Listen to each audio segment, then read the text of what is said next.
Nuestra próxima invitada es Victoria Stefano. A Vicky generalmente la convocamos a nuestro programa por otros temas. Ha hablado con nosotros por cuestiones que tienen que ver con el colectivo trans a través de su militancia, el reclamo de sus derechos y cuestiones que tienen que ver específicamente con eso. Pero su cuenta de Instagram, Vicky, últimamente posteó una foto de cuando tenía 10 años y vivía en Gaboto del 4700 entre Artigas y Perú, en la patria de Barranquitas, podemos decir tranquilamente, bien cerca de lo que es el Salado, algunas cuadras de Presidente Perón.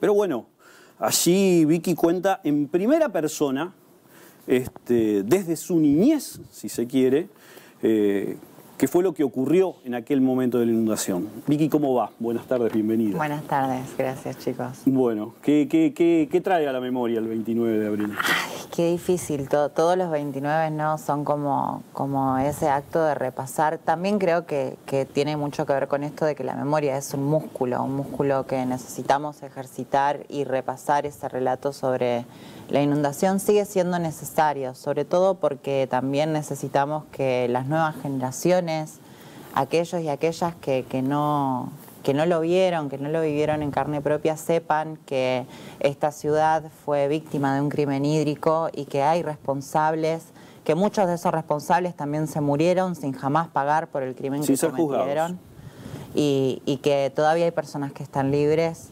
escapándose de ser juzgados por eso en lo que tuvieron participación.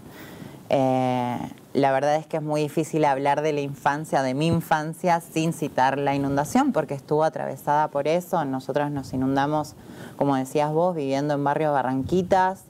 Yo tenía 10 años, estaba como en cuarto, quinto grado de la primaria, y de repente una mañana nos dijeron que no había clases, nos quedamos en casa. Y ya ¿A qué escuela ibas? Yo iba a la Escuela República Oriental de Uruguay. Ahí en Fray Cayetano Rodríguez y López y Plan. Sí, bien cerquita. Y a partir de ahí ya había algo que era diferente. Que no tuviéramos que ir a la escuela sonaba raro. Y de repente, yo me acuerdo, no sé, estar jugando con mis hermanos y ver cómo la gente empezaba a agolparse en el terraplén. Nosotros vivíamos a una cuadra del anillo de defensa y la gente iba y se subía en el terraplén y miraba hacia los reservorios como de alguna manera intentando prever lo que ya después más tarde se iba a confirmar como algo inevitable.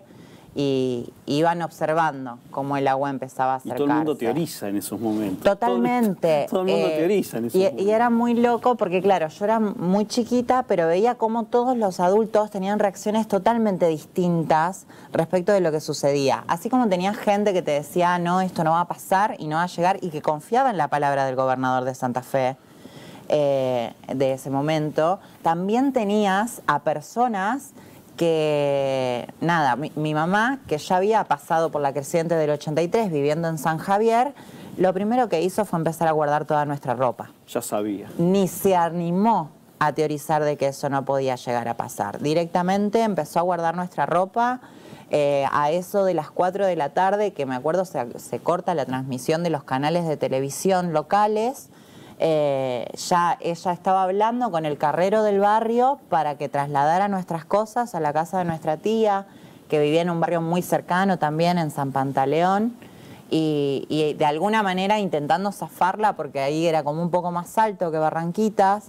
Entonces con mucha suerte íbamos a poder zafar, así que nos empezamos a trasladar para ese barrio. Pero me acuerdo mucho de las discusiones. Nosotros teníamos un vecino bien enfrente que hasta último momento, hasta que nos sacan a nosotros, que efectivamente el barrio ya se estaba inundando, él siguió discutiendo con su familia acerca de si quería irse o no. O sea, literal, los gritos eran, yo me quedo acá y me muero en mi casa. Y en el medio de eso también, no sé, los camiones de la municipalidad que llegaban con arenas y bolsas arpilleras para que los vecinos rellenen el anillo de defensa, intentando evitar lo que ya claramente era inevitable. Discúlpame, eso fue el 29. Sí. Y entonces ustedes, por esa por ese anticipo de tu mamá, de haber vivido la experiencia de San Javier, ustedes se van a lo de tu tía, Nos en San vamos a lo de Pantaleón. mi tía. Entonces ustedes no viven la experiencia del río ingresando El tema- ferozmente al barrio. En Barranquitas no fue feroz, porque nosotros teníamos el anillo de defensa literal, a una cuadra tenías el agua, o sea, la gente fue a rellenar con las bolsas arpilleras el anillo de defensa Sí, que sí, tenía sí. el desagüe de la ciudad, básicamente. O sea, para que el agua no dejara de entrar, primero tenían que sellar eso. Y por ahí fue el primer ingreso de agua. Sí, Nosotros sí, sí. vimos cómo empezaban a rebalsar, por ejemplo, los inodoros, las piletas, todo lo que tenía agua de pozo empezaba a rebalsar y ese fue como el primer ingreso de agua. Después, las zanjas, las cunetas empezaban a rebalsarse y vos empezabas a ver cómo el agua empezaba a nivelarse en todos lados y de repente ya empezabas a pisar agua. Y después ya era más agua y seguía creciendo y no paraba más. En uno de los últimos viajes, que es en el que nos vamos nosotros con mis hermanos, el agua ya directamente hacía difícil que avance el carro, por ejemplo. Claro. Y ahí ya el último viaje fue a buscarla a mi mamá y a mi primo, que mi mamá no es una mujer muy alta, tiene 1,50 m, 1,60 m como mucho. El agua ya le daba en el pecho, de hecho se le cayó una heladera encima y la salvó mi primo de que se ahogara ahí en nuestra propia casa.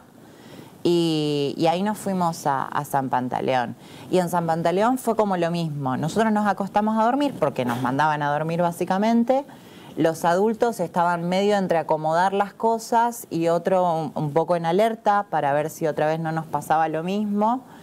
Y efectivamente, a eso de las 6, 7 de la mañana, misma situación. Inodoros que rebalsan, agua empezando a entrar como muy de a poquito, paulatinamente, no con la fuerza quizás que entró en otros barrios. Exacto. Pero que bueno, también nos sacó de ahí. ¿Vos te acordás? No sé si vos te acordás, pero seguramente después te enteraste sobre la visita, vos Sergio, si te acordás, la visita de Marcelo Álvarez, el intendente a la radio LT10. Ella dice, vos aportás algo interesante, que dijiste, llegaban los camiones de la municipalidad con bolsas de arpillera y arena. ¿Por qué? Porque el intendente Álvarez estaba diciéndole a toda la ciudad, desde el micrófono del LT10, que las barraquitas se podían salvar. Fue ahí cuando, en el programa de Guillermo Tepper, fue ahí cuando Ricardo Frati lo llama por teléfono, se da esa discusión, que está bien en la causa judicial plasmada, que cuando escuchan eso, los ingenieros hídricos dicen, este tipo está loco, porque eso no se va a salvar. Y ahí existe la comunicación telefónica en que le dicen los ingenieros hídricos a Marcelo Álvarez, lo que acaba de decir es una burrada. ¿Cómo damos marcha atrás con este discurso cuando ya todo el mundo agarró lo que dice el jefe de la ciudad y empieza a actuar en consecuencia? Y así tenías vecinos, digamos, vecinos que colaboraban porque tampoco eran como, llegaron 2 camiones de municipales y cada camión de municipales traía 2 trabajadores. Y eran vecinos que estaban demorando quizás en sacar a sus hijos y sacar sus cosas de su casa y que fueron a colaborar pensando que de alguna manera podían llegar a solucionar lo que estaba pasando, pero que fue básicamente tiempo perdido para ellos y para poder salvar sus pocas cosas. Me quiero concentrar en parte del posteo de Vicky. Después, cuando ya pasan a ser vecinos inundados y vecinas inundadas, y hablas de tu vida pasó a ser, o pasó a transcurrir en una carpa, en un baldío y posteriormente en una casa de plástico, literalmente, que eran las casas que en aquel momento traían como módulos la Cruz Roja Alemana y que, bueno, ¿cómo transcurrió la vida de las personas inundadas en ese lugar, Vicky? Era muy loco porque básicamente te habían arrancado un pedazo de tu identidad. Te habían arrancado tu barrio, te habían arrancado tu escuela, te habían arrancado tus amigos, te habían arrancado todos esos lazos cercanos, vecinales, de solidaridad que vos tenías, que habías tejido con la gente que te conocía. Y de repente, a nosotros puntualmente el traslado nos llevó a Barrio Yapeyú, a lo que era un descampado, con carpas, mientras mi vieja levantaba con sus propias manos lo que después fue nuestra casa durante mucho tiempo y todavía es su casa. Y realmente era muy confuso porque no conocías a nadie. Estabas en un lugar que no conocías. Pero que sabías que estaban todos y todas en la misma situación. En la misma situación. Ahí seguro que también se empezaron a tejer otras solidaridades posibles. Porque, no sé, me acuerdo, por ejemplo, uno de los primeros problemas que tuvimos es que nuestro barrio no tenía ni alumbrado, o sea, no teníamos luz, vivíamos a velas, no teníamos agua, teníamos una sola canilla comunitaria para 42 familias y nada, o sea, no teníamos servicios básicamente. Entonces, una de las primeras cosas que hicieron, y esto también es interesante porque lo hicieron las mujeres del barrio, fue organizarse entre todas para juntar de a puchito plata y hacer un tendido eléctrico totalmente precario, pero que les permitiera por lo menos tener luz en sus casas para cobijar a sus hijos durante el invierno. Después, esas mismas mujeres fueron las que levantaron el primer... No había Estado. No había Estado. No existía el Estado como tal. Fueron las mujeres las que levantaron el primer comedor comunitario en el barrio, literal pidiendo en las panaderías para llevar una factura a los pibes, pidiendo leche en los supermercados para llevarle una taza de leche a los pibes.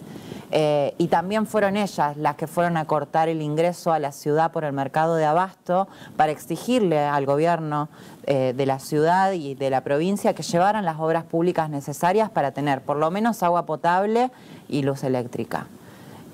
Y ese barrio, que fue mi barrio hasta el 2018, lo levantaron las mujeres. Fueron las mujeres las que se pusieron al hombro la recuperación de esta ciudad.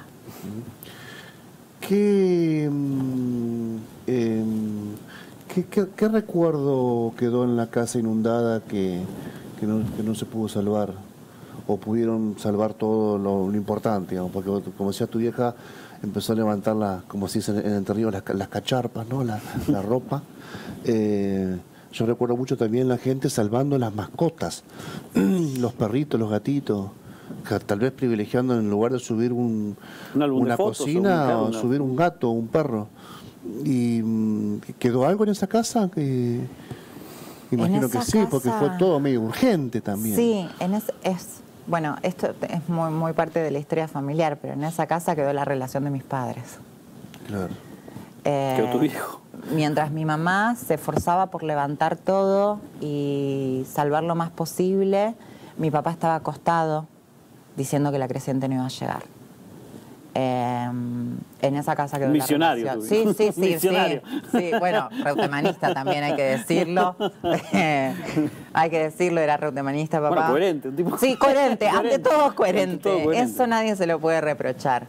Y sí, creo que esa fue una de las cosas que se quedó ahí. Después, en términos más concretos, había un reloj que a mí me encantaba, que era como el reloj de la familia, y ese se quedó ahí. Ese se quedó ahí. Es como tengo muchos recuerdos muy concretos de ese reloj, porque era muy bonito, y ese se quedó en la casa. Vicky, ¿qué le dirías a la generación actual que está creciendo con un río bajo, que no tiene riesgo quizás, que ha crecido con una obra terminada de alguna forma y que, qué sé yo, en el barrio Barranquitas donde estabas, quizás hoy no corre el peligro de eso, pero que ahí hubo, bueno, un barrio inundado? ¿Qué se le dice a la generación actual de pibes que, bueno, por allí pasó el agua del Salado? ¿Qué mensaje se le puede dejar?